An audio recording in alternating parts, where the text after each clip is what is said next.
ninguém se colocar, eu vou ter que assumir. Alguém para dirigir? Não? Eu? Então eu vou pedir o apoio de alguém para me secretariar. Ah, diga, velho. Papel tem, papai? Consegue apoio de papel?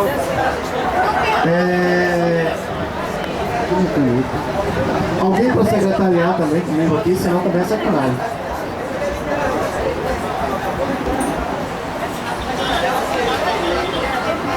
Vou botar aqui.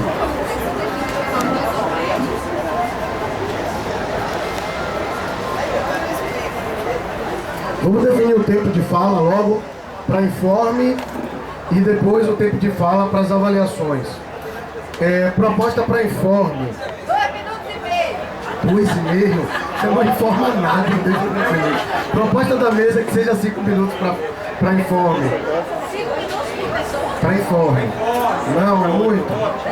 É informe. 4 minutos. 5. Vamos bater. Gente, proposta: 5 para informe, 3 para fala. A Assembleia nem está tão cheia assim. Limita a quantidade de pessoas. Tudo bem, a gente tenta limitar. Tudo bem. Não, mas tem informe nacional, tem informe do comando, tá? Tudo bem. Então vamos começar com informe nacional. Quantas pessoas tem para dar informe nacional? Eu queria que alguém que tivesse ido na caravana, conversasse com os informes nacionais, falando da caravana e falando da situação da greve nos estados. Quem pode fazer isso? Informe nacional. Os estados é aquilo que a gente comentou lá. Informe. Vai ser eu? Então vamos dividir 2,5, você fala da caravana, 2,5 eu falo. Tá, tudo bem. Vem, Cristiano, então.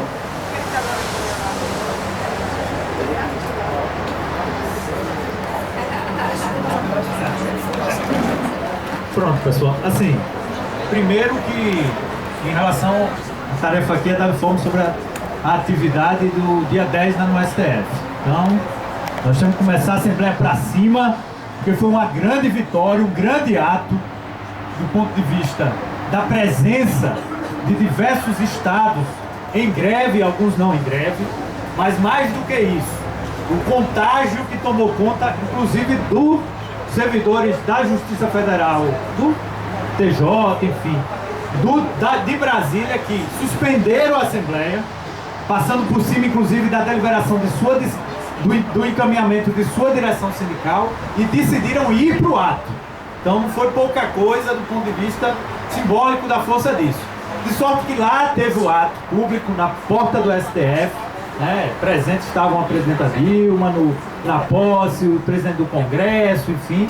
E lá, diversas delegações, como as fotos que vocês já viram, o enterro da presidenta, teve um cortejo da praça, na Praça dos Poderes, um cortejo fúnebre, né, passando do STF ao Planalto e voltando, né, ao contrário do que se tentou disseminar de boataria, de que deveria a pancadaria, que nós iríamos provocar a pancadaria. Nada aconteceu. O ato teve coordenação por parte das diversas forças da FENAJUF. Foi um ato importante, né, desse ponto de vista de demarcar a nossa reivindicação salarial, e o STF, em tentativa de esvaziar, recebeu a direção da FENAJUF na noite anterior, e o Lewandowski se comprometeu a pronunciar-se pelo reajuste dos servidores e dos magistrados na posse dele, e assim o fez. Claro, é um discurso só, mas significou uma pressão pública por essa pauta. De sorte que, assim, só para arrematar de fato, os colegas passaram o informe da reunião dele com a FENAJUF, e o que é que indica? Não há, corrijam os companheiros que lá estavam, qualquer processo de negociação em curso, não é isso? Nada! Então a rede de boataria de Facebook, de Zap, a gente tem que ter essa informação clara. A pressão de nossa parte, mobilização, mas o projeto 7920, que foi enviado para o Congresso, segundo o Lewandowski, foi um aceno de negociação. Ele ainda não negociou, nem sentou, nem com a presidenta, nem com seus órgãos auxiliares sobre esta pauta. A conversa dele com o Belchior, segundo ele, não iria poder conversar de novo porque estava se operando aí por esses dias, foi sobre questão orçamentária. Então, gente, esse eu acho que é o informe que contempla a atividade do dia 10 e a noite anterior, né? A reunião do dia anterior. Então isso, eu não queria me alongar, não sei, qualquer coisa, Fred complementa aí. 3 minutos. Só por 3 ou faltam? Faltam 2 minutos. Bom, então eu vou ser bem breve. Vou só complementar os 2 minutos dele. Então eu também acho que foi um ato muito positivo, né? O ato ele garantiu algumas coisas, ele garantiu que a gente tivesse uma repercussão da nossa luta em diversos sites de notícias. Acho que as pessoas viram no G1, as pessoas viram no Globo, em outros canais também, tem uma lista de canais, depois eu posso passar. E mais do que isso, que eu acho muito importante também, embora sejam palavras, né, mas no discurso de posse do desembargador ou do ministro, foi citado a questão salarial dos servidores como uma pauta prioritária da gestão dele. E eu tenho certeza que só foi possível por conta da luta que está colocada. O resto do tempo, eu vou passar uma informação que a gente colocou lá dentro, que é a situação de comando à greve no Brasil. Hoje nós temos o DF com assembleia às 15 horas, o Mato Grosso com assembleia às 16 horas, horário de Brasília. O Piauí parece que era 7h30 da manhã, né? Mas não temos resultado ainda. 7h30 da manhã, a assembleia, isso é uma disposição de luta. 7h30 da manhã, assembleia no Piauí, estamos catando ainda resultado. Minas, 13 horas, assembleia, mas eles não devem deliberar sobre continuidade de greve hoje. A greve deles se mantém. A Bahia, estamos atrasados, assembleia agora. RS tem assembleia para deliberar a saída só na quarta-feira da semana que vem. Em estados que infelizmente só saíram da greve: o Sind 15, Campinas, o Rio Grande do Norte, o Rio de Janeiro, Santa Catarina e o estado de São Paulo. Então essa é a situação que nós temos em relação à greve nacional. Pronto, prosseguindo, vamos começar com os informes. Informe nacional. Sim, informe sobre Minas. Não, a greve em Minas está mantida. Eles só vão deliberar na semana que vem. É só um questionamento justamente sobre Mas esse é informe agora. Informe agora. Depois, Gelson, depois eu abro ao final dos informes o próximo questionamento. Tá? Informes TRT, Justiça Eleitoral, Justiça Federal. Se inscreve aqui quem vai fazer os informes de cada um dos órgãos, gente. Justiça Eleitoral, alguém? Justiça Eleitoral, Justiça do Trabalho, Justiça Federal. Ninguém tem. Pronto. Federal. Enquanto o Giveraldo vai fazendo a fala, pode vir, Giveraldo. Aí eu aguardo a indicação do nome da Justiça Eleitoral e da Justiça do Trabalho. Pessoal, boa tarde, Giveraldo, Justiça Federal. Bom, ontem nós passamos, fizemos a arrastão lá na sede, e a sede ainda continua firme e forte.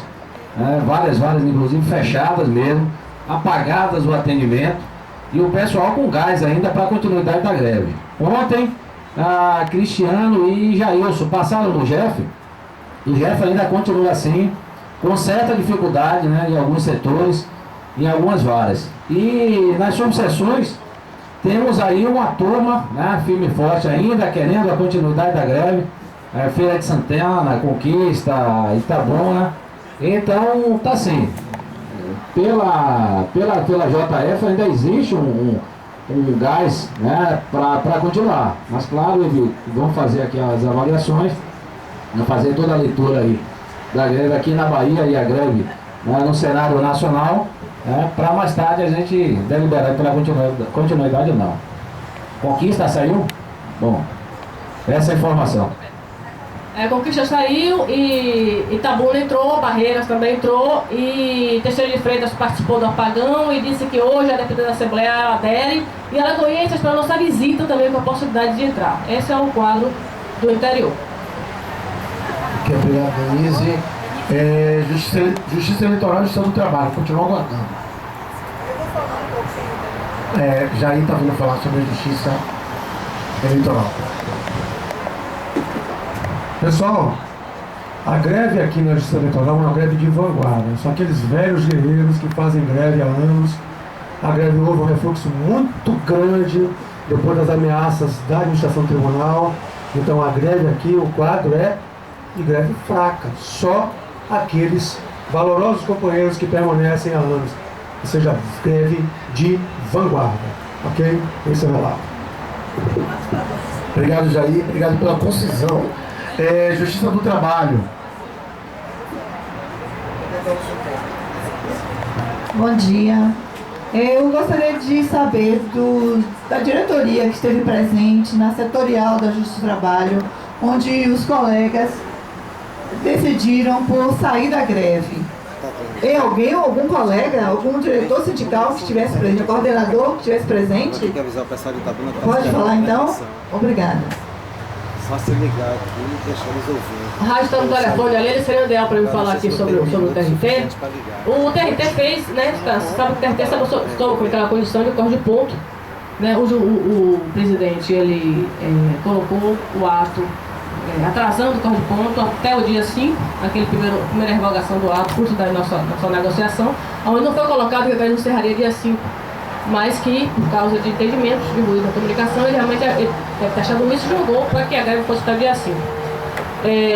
O estranho é que, mesmo com a revogação do ato, a greve não aumentou. Na verdade, o que pode ter faltado pernas para estar lá acompanhando os colegas diariamente. Eu acho que é possível. É preciso que a gente reveja isso, realmente atentar mais atenção ao TRT. Né? E aí a greve não houve a ascensão, como deveria ter acontecido. Eu esperava que acontecesse com a revogação do ato. E aí, com a constatação dos próprios colegas entre si, resolveram que viram que não havia greve no TRT. E aí, se não havia greve no TRT, ia manter 3, 4 pessoas parados, né? Então eles avaliaram que o ideal seria sair da greve naquele momento, isoladamente, e oficiar ao presidente do TRT, informando, ratificando a importância do autonomia dos servidores para entrar e sair da greve e buscando uma nova mesa de negociação que realmente fosse uma mesa de negociação, não fosse uma mesa que repassasse a vontade do presidente, além de rever também, buscar também a devolução dos valores descontados da greve anterior do primeiro semestre e também a que está sob júdice, que é de 2011 em relação ao corte. Então, foi uma avaliação do TRT na setorial e a gente tem que respeitar, né, o sentimento dos colegas. Obrigado. Mais algum setor para dar informe? Acho que todos os informes foram dados. Confere? Sim, do comando, verdade. Informe do comando. Isso é verdade, Cristiano? Pronto. Nós tivemos uma reunião do comando ali e aí o Cristiano vai passar as informações aqui da reunião. Assim, é só para, inclusive, justificar o início do atraso da reunião na Assembleia aqui. Foi justamente porque estava tentando debater e afunilar um consenso de como proceder aqui na Assembleia. Todavia, a gente não conseguiu chegar a um consenso e vamos socializar a questão. Assim, se bem entendi, o que aponta os debates na reunião do comando foram suspender a greve. Há consenso geral da importância da luta, isso é importante que fique claro. A primeira, uma posição era de suspender a greve já a partir de hoje, né? Se voltando ao trabalho segunda-feira, mas com atividades e tal, enfim, um calendário forte de luta. E a outra posição é de fazer uma nova avaliação na segunda-feira. De sorte que a gente ficou debatendo os prós e contras dessa questão e não consensuou. Então esse é um problema ou uma questão de estímulo aí ao debate coletivo. Não vou emitir juízo de valor só para dar um informe conciso do que aconteceu. Ok, obrigado, Cristiano. Então, o comando envia e remete para a Assembleia os 2 posicionamentos. Confere? Pronto. Gelson, você falou que tinha um questionamento sobre o ato, é isso? 1 minuto, tá, Gelson? Até menos. O meu questionamento é o seguinte: a gente está em greve, está tudo bonito, está tudo muito legal, o ministro recebe a gente e recebe junto com o relator do 7920. Vocês sabem quem é o relator? Quem? Policarpo. Vocês conhecem Policarpo? Foi o cara que no dia 2009 disse que a gente já estava ganhando. Eu fiquei realmente desesperado. Porque como é que a gente vai para uma mesa de negociação com um cara desse? Vai conversar com o ministro com a presença desse indivíduo. Eu não sei o que falaram lá a respeito, mas eu não ficaria calado. Então isso me doeu muito, ver o Rio Grande do Norte, ver o São Paulo, ver o pessoal saindo e todo mundo sabendo que o Policarpo estava lá e que é o relator do processo. Vocês estão esperando o quê? Não é para vocês que eu estou falando isso, para todo mundo. Aí o meu questionamento é justamente esse: o que foi dito nessa reunião, na presença do Policarpo? Então vou tentar responder isso, controlar o tempo para não me delongar. O que aconteceu é o seguinte: não existia agenda para o ministro receber a federação estava tentando há algum tempo.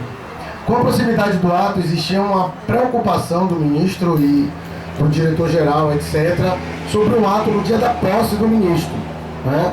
E só e apenas por conta disso, os dirigentes da federação foram chamados para uma reunião.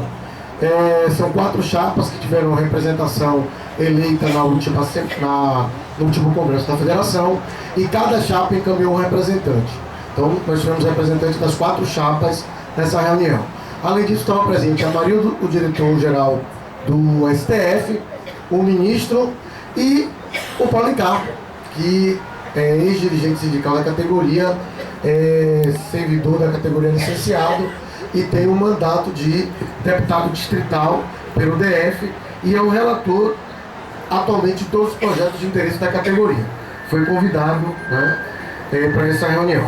Nessa reunião de concreto, o que foi dito é o que todo mundo já sabe, que o ministro estava empenhado em resolver a questão salarial dos magistrados e dos servidores, que faria um pronunciamento no dia da posse, citando essa questão, né? Falou que tinha uma preocupação em relação a ter um ato no dia da posse dele, que poderia fragilizar ele em relação ao executivo para poder fazer essa negociação, que ele poderia estar fragilizado. Estou aqui relatando exatamente o que aconteceu, tá? Não estou dizendo nem tiro juízo de valor. Ele falou também que não tinha ainda iniciado negociações com o executivo, foi tensionado a fazer isso. Disse que considerava que não seria possível antes das eleições, porque não conseguiria uma agenda com a presidente da República por ela estar em campanha. Foi tensionado para pelo menos procurar a ministra do MIPOG, a Mira Belchior, não é isso? Mira Belchior, e se comprometeu a buscar agenda com a MIPOG, ministra do Planejamento, Orçamento e Gestão. Que iria procurar a ministra do Planejamento, Orçamento e Gestão para começar as tratativas. Ele desenhou a ministra como uma pessoa dura, inclusive, né? E o que foi mais que ele falou? Apontou uma reunião, disse que estaria permanentemente em negociação com os servidores. As questões menores, segundo ele, seriam tratadas com o Amarildo. As questões mais relevantes, como por exemplo, a questão salarial, ele pessoalmente assumiria. Apontou uma data de reunião para 8 de outubro com a FENAJUF, com a federação. Indicou que não poderia fazer, não teria agenda antes, alegou uma viagem para o exterior, inclusive, né? E que ele não teria data para agendar antes. Apontou então isso aí para o dia 8 de outubro. Deixa eu ver o que foi mais, se teve alguma coisa relevante nessa reunião. Assim, carreira exclusiva. Se colocou, pelo menos declarou, ser contrário à carreira exclusiva, dizendo que é importante que a categoria aposte na sua unidade para poder resolver a questão salarial.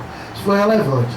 Inclusive, ele foi questionado, disse que a categoria Estava cansado das promessas e tal. Ele alegou, isso é uma alegação, que no período em que ele foi presidente do STF, a própria divisão da categoria foi difícil para poder se encaminhar, etc, etc. É claro que eles sempre vão colocar as dificuldades na conta da gente. Aí foi um pouco de avaliação. Mas o relato exato foi isso. Policarpo, dentro da mesa, ele sugeriu a suspensão do ato, né?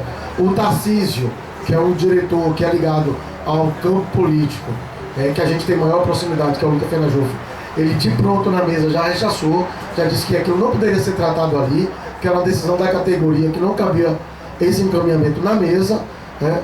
Aí foi que a direção do DF encaminhou a suspensão, mas acabou perdendo na Assembleia e foi garantido o ato na posse do Lewandowski, apesar, inclusive, do posicionamento do Policarpo, que achava que o ministro tinha boa vontade e que deveria se suspender o ato.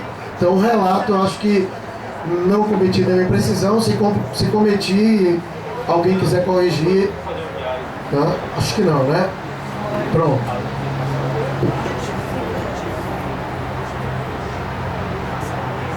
Sim. Sobre o parcelamento, segundo o ministro, o parcelamento era uma forma, era uma estratégia que tinha sido desenhada por ele e pelo Janot, que segundo ele estão trabalhando conjuntamente, de forma a garantir uma redução de impacto que permitisse uma interlocução. Então, segundo ele, foi essa a ideia. E que o encaminhamento do 7920 foi para saudar, ou foi para resolver um problema de vício formal que existia no Memetriz. Eu comentei isso, que uma das dificuldades para a aprovação que ele indicou foi a divisão da categoria. Acho que foi isso. Pronto, Gelson? Sobre ponto, isso, tá. Sobre ponto, foi também trabalhado com o ministro a questão das ameaças de corte de ponto nos tribunais, e ele disse que era contrário ao corte de ponto e que a posição firmada pelo STF, numa decisão recente do Celso Antônio de Mello, era contrária ao corte de ponto, tá? Então foi um dos pontos também que foi tratado da USP, exatamente, numa decisão em relação à greve da USP, que a posição firmada do STF atualmente é contrária ao corte de ponto. O Policarpo, sim. A gente nunca vai saber, né, de fato quem chamou. Com certeza pode ter sido alguém da federação, aí, mas aí vai ser, eu vou ter emitido um juízo de valor. Pode ter sido também o DG do STF, né? Então a gente não sabe de fato quem levou. Agora, em tese, pelo menos ele está de forma legítima, porque ele é o relator do projeto, então é uma parte que deveria estar, pelo menos em tese. A gente sabe na prática que a teoria é outra, né? Mas não dá para negar isso. Então, gente, está todo mundo esclarecido? A gente pode começar a assembleia com as avaliações? Podemos. 3 minutos o tempo de fala. Perfeito? As inscrições estão abertas aqui com a Lúcia. Tá? Já está valendo. Pronto, tem 2 inscrições ali. Gelson pode vir. Olha, eu não sei o nome de todo mundo, então Gelson já disse é fácil, mas tem gente de fora, então eu vou pedir que assim, diga o nome quando eu contar, porque eu não sei o nome de todo mundo. Gelson, 3 minutos. Bom, gente, a minha preocupação agora é porque a gente está chegando cada vez mais perto da eleição, que é o ponto crítico. É o nosso ponto de inflexão da curva. Ou vai, ou racha. E aí o que acontece? Eles mandam essa proposta, que eu não sei se algum de vocês colocou ela realmente no papel, fez uma projeção com a inflação que vem acontecendo, e eu considero a proposta indecorosa. Eu fiz um estudo para uma inflação de 6% ao ano. Eles colocaram exatamente um valor para manter o nosso salário congelado daqui até 2018. Ou seja, se nós aceitarmos essa proposta, nós estaremos com o salário congelado nos valores de hoje até 2018. Com mais um detalhe, eles ainda tiveram a inteligência de fazer com que o aumento seja em julho e dezembro. Com isso, eles ainda ganham 6 meses de miséria para nós. Ou seja, o salário mínimo vai aumentar agora no dia de janeiro e o nosso salário só vai aumentar, só vai ter a correção em julho. Então a gente vai passar 6 meses perdendo mais salário, aí recupera em julho. Recupera o quê? Recupera o salário que a gente tem hoje. Então qualquer um de vocês que puser, eu já coloquei na planilha e pretendo mandar para o sindicato, justamente chamando a atenção disso. Eles estão formalmente congelando o nosso salário até 2018. Na maior cara de pau. E a gente vai fazer o quê? A gente vê as pessoas saindo da greve e dizendo, beleza, conseguimos. Não conseguimos nada. Porque até agora só temos uma promessa de congelamento. Eu realmente estou enojado. E aí, na última assembleia eu falei, se precisarem me matar, podem me matar. E eu estou começando a pensar realmente em fazer greve de fome na porta do tribunal. Por quê? Porque as outras opções é matar alguém que é contra a minha religião, ou então fazer um ato público que escrache, botar fogo na pista, fazer alguma coisa assim, fechar a Avenida 7, fechar a Paralela. Então realmente a situação é complicada, eu queria que vocês refletissem e analisassem isso. Obrigado, Gelson. Próximo, Janice. Depois já se aproxima, tá, pessoal? Lisa, Janice, já se aproxima o próximo sempre, pra gente ganhar tempo.